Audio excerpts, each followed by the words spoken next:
Imagina entrar a un edificio en el corazón de Londres y encontrarte, cara a cara, con el alma de una civilización que fue saqueada hace 500 años.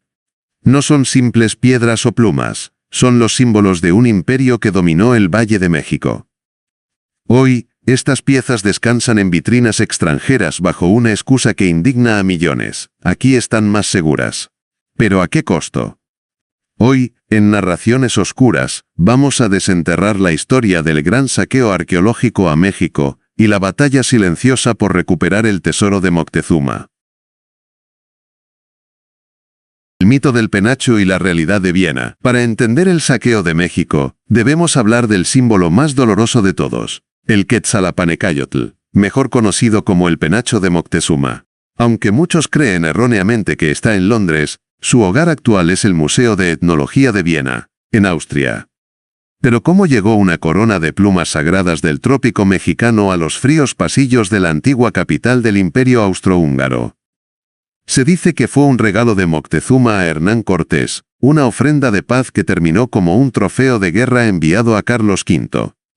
Durante siglos, esta pieza desapareció en inventarios europeos hasta que fue redescubierta en el siglo XIX, ya maltrecha y olvidada.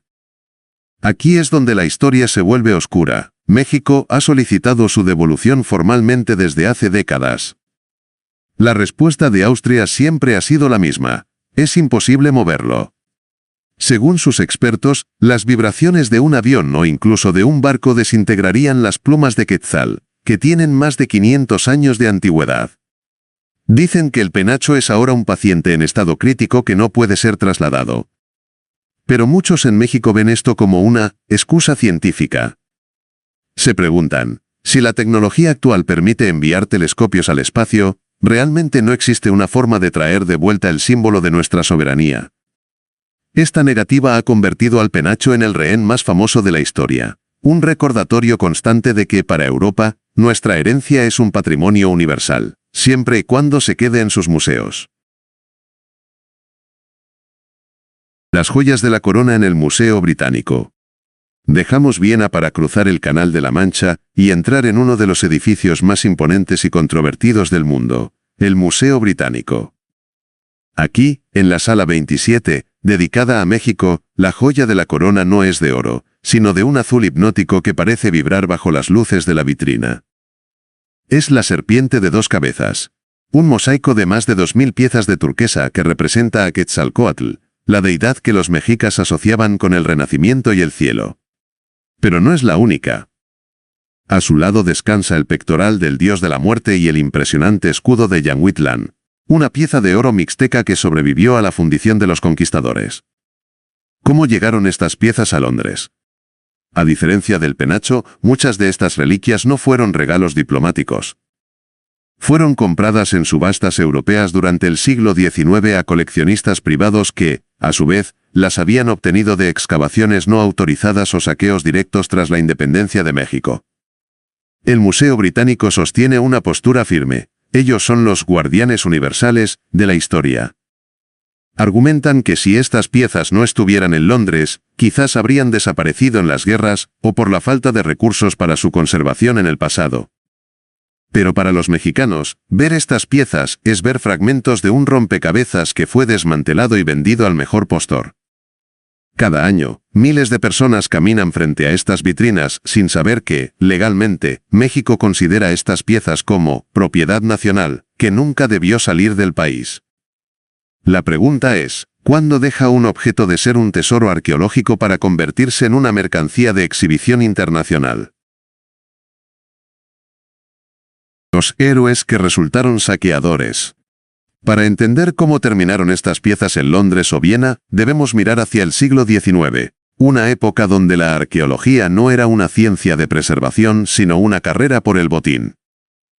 Exploradores como el francés Desiré Charnay o el noruego Karl Lumholtz recorrieron las selvas de México con permisos dudosos y una ambición desbordada. Bajo el pretexto de la investigación científica, cargamentos enteros de estelas, dinteles y joyas fueron sacados del país en mulas y barcos de vapor. Muchos de estos objetos eran extraídos directamente de templos sagrados, a menudo usando dinamita o sierras para separar relieves de las paredes de piedra. Lo que para ellos era un descubrimiento para la humanidad, para México fue una amputación cultural. No solo se llevaban el objeto, se llevaban el contexto. Al arrancar una pieza de su templo original, borraron parte de la historia que nunca podremos reconstruir del todo. Muchos de estos exploradores vendieron sus hallazgos al mejor postor en Europa para financiar sus siguientes expediciones. Así es como el Museo Británico y otras instituciones llenaron sus bodegas, comprando piezas a aventureros que veían en el pasado de México una mina de oro personal. Hoy los llamamos pioneros de la arqueología, pero en realidad fueron los arquitectos de un saqueo que aún hoy, en pleno siglo XXI, sigue doliendo en el orgullo de una nación. La batalla legal y el sentimiento nacional. ¿Por qué, tras décadas de reclamos diplomáticos, estas piezas siguen en vitrinas extranjeras?